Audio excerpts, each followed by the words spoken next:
गरीब बेटी का महलों का ससुराल।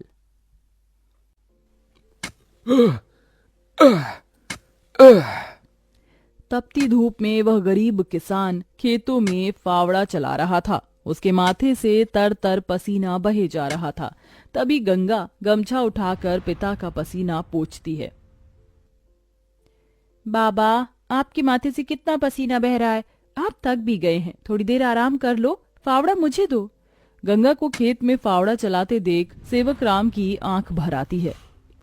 मेरी गरीब बेटी के जिन हाथों में मेहंदी लगनी थी, उन्हीं नाजुक हाथों से मेरी गंगा सख्त फावड़ा चला रही है। तू एक गरीब की बेटी को ही ऐसा भाग्य देकर क्यों भेजता है भगवान?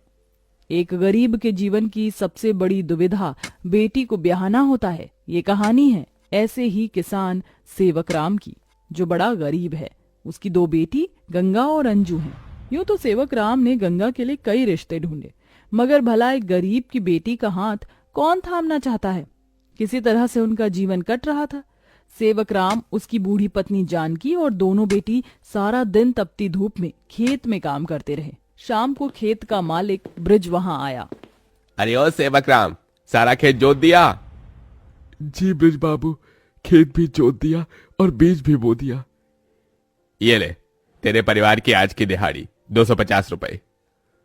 ये क्या मालिक, आप पैसे तो कम दे रहे हैं। पहले मेरी अकेले की दिहाड़ी आप मुझे 200 रुपए देते थे, फिर घटाकर 100 रुपए कर दिया और फिर सीधे 70 रुपए कर दिया, और उसमें भी पूरे पैसे नहीं दे रहे हैं। मैं, मेरी दोनों बेटी और पत्नी को मिलाकर हम कुल 4 जन आज खेत में दिन भर